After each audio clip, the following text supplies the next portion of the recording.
첫 번째는 내수 촉진인데요.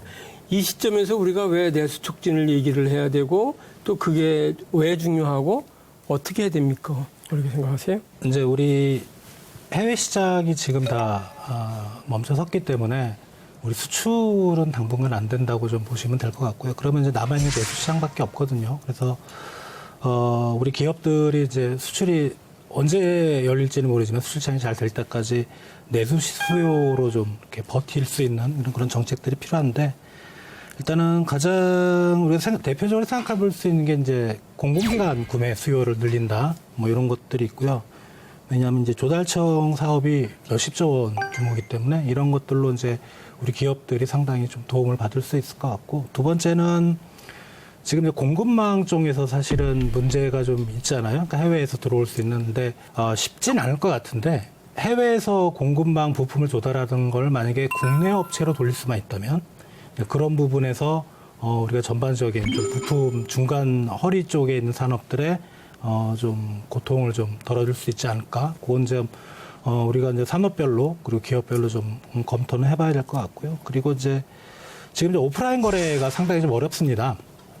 우리나라조차도. 그러다 보니까 B2B, 뭐 나아서는 B2C까지 온라인 거래를 활성화할 수 있는 그런 노력들이 동반되면 그나마 우리 내수가 침체가 좀 심화되는 걸 막을 수 있지 않을까 생각이 듭니다.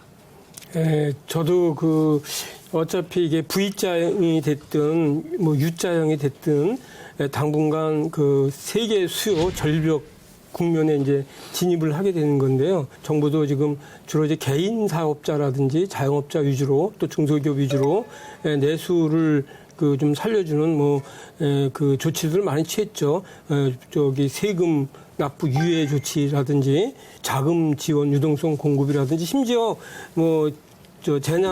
긴급 재난 수당 이런 것들도 저는 내수 조치 중에 하나라고 생각은 하는데, 워낙 금액이 작기 때문에 그동안 정부가 취한 거로 충분하지 않다고 생각이 되지 않습니까? 어떻게 보세요?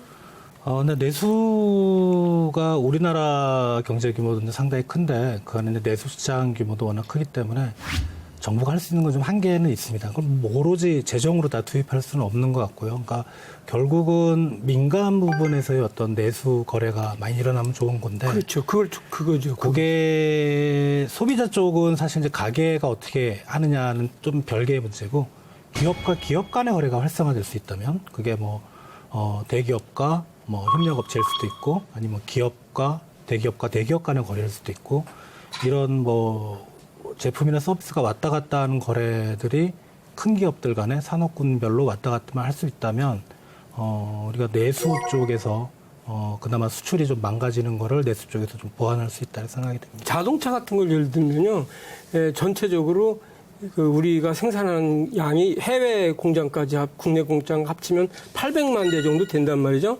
근데 국내에서 판매되는 내수 물량이 1년에 한 약 180에서 200만 대 정도 봐요. 한 4분의 1은 되는데, 이게 1년에 걸쳐서 판매되는 거를 4, 5, 6 이렇게 좀 침체기에 거의 150만 대 정도가 요 기간에 만약에 팔린다면 그 이후에 글로벌 시장이 회복이 되면 아주 큰 버팀목 역할을 할 거라 이거죠. 그런데 이 작년 판매 패턴을 보면 법인에서 사는 게 거의 한 25% 정도 됩니다. 기업들이 사는 거, 개인 소비자들도 있지만, 이런 기업들이 사거나 공공기관이 구매를 할 때 세제 지원을 좀 해준다든지 인센티브를 주는 거죠. 공공기관 같은 경우는 아예 경영평가, 사장평가에서 요 기간에 사는 경우는 가점을 준다든지 좀 생각을 많이 하면 충분히 이 기간에 좀 수요를 끌어당겨서 실현하게 할 수 있는 방법들이 저는 있다고 생각하고, 우리 정부가 아직까지도 잘 해오셨지만 보다도 이 기간에 내수를 좀 집중을 해서 좀 진작시킬 수 있는 그런 대책을 좀 더 만들어야 되지 않을까 생각을 합니다.